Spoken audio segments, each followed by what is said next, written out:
राम राम जी मेरे दोस्तों, जय रामराज आह्वान मिशन। आओ चलो फिर से रामराज की यात्रा पर चलते हैं और आज चर्चा करते हैं कि जहाँ रामराज है वहाँ सुख की क्या स्थिति है। ये हमारी रामपन की बुक पार्ट 11 के पेज नंबर 35 पे लिखा है कि जहाँ रामराज होता है वहाँ सुख की क्या स्थिति होती है।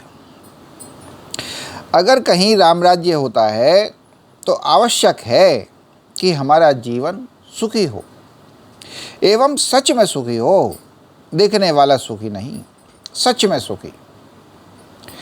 अब अगर हमें अपने को सुखी बनाना है तो हमें हमसे जो सर्वोत्तम संभव हो हर स्थिति में, हर किसी के लिए, हर कार्य अपनी पूर्ण क्षमता के साथ करना चाहिए, जिसके बाद चाहे अच्छा फल मिले चाहे बुरा फल मिले या फल ना मिले, बस हम तो कर ही क्या सकते हैं।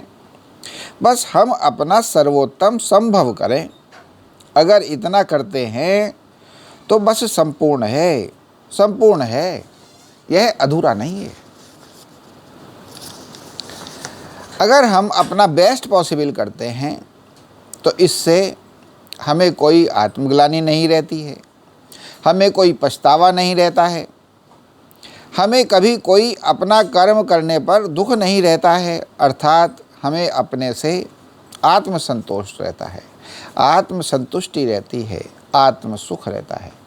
और इसके बाद भी अगर हमें फल नहीं मिलता तो बस वो हमारे प्रारब्ध के कारण होता है, हमारे भाग्य के कारण होता है।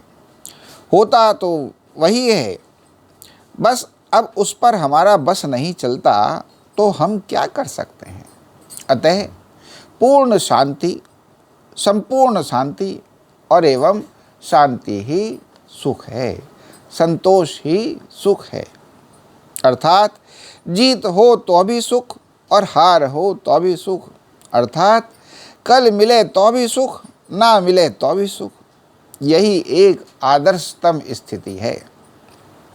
यही वह स्थिति है जहाँ सुख अपने सर्वोच्च स्तर पर होता है।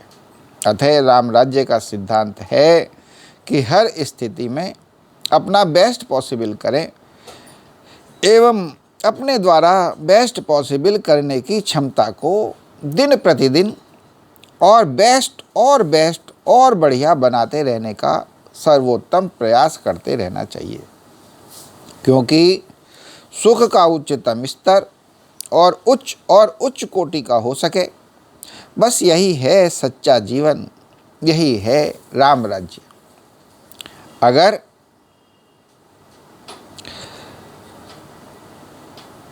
ऐसा किया जाने लगेगा तो राम राज्य खुद ब खुद निश्चित तौर पर धीमे धीमे स्वतः आ ही जाएगा।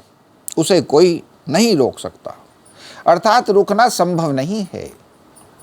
राम राज्य का आ जाना, राम राज्य का हो जाना, ये रुक नहीं सकता, इसका रुकना संभव नहीं है। वह होगा ही होगा। आप अपना कर देख लें, निश्चित है, शक संभव ही नहीं है।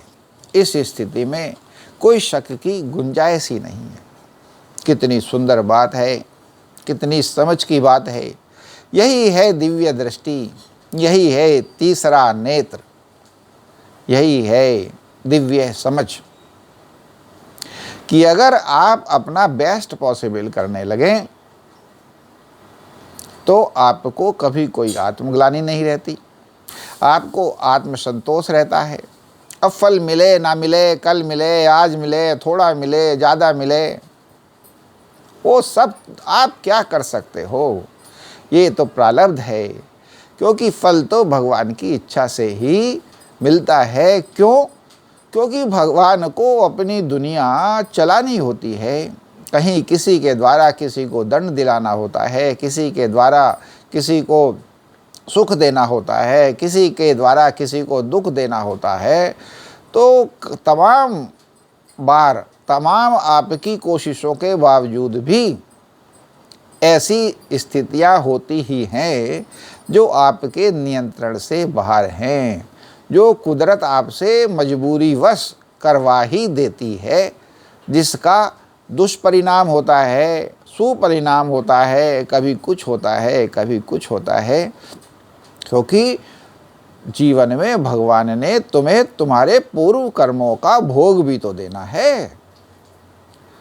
मगर अगर आप अपना बेस्ट पॉसिबल कर रहे हैं तो आपको आत्मसंतोष रहता है, आत्मसंतुष्टि रहती है, आत्म सुख रहता है। और अगर आपका मन और आप सुखी हैं आत्म रूप से, तो फिर तो आप सुखी ही हैं। और ये भी बड़ी सुंदर बात है, बेस्ट पॉसिबल, उसको भी नित्य प्रतिदिन नित्य दिन और बेस्ट और बेस्ट और बेस्ट हमें करता रहना सीखना चाहिए। क्योंकि सीखते रहने से जो हमारी एफिशिएंसी है, हमारी जो कार्य कुशलता है, वो और अच्छी होती है। तो हमारा ऐसा हो कि जो बेस्ट पॉसिबल भी हो तो वो ऐसा बेस्ट पॉसिबल हो कि वाह, आपको सोच सोच के मज़ा आए कि भाई फल मिला या ना मिला, मगर काम करने में तो बहुत मज़ा आया। भाई जो हो सकता था हुआ सब। और इस बात का जो सुख है, जो इसका सुख भोगता है वही जानता है।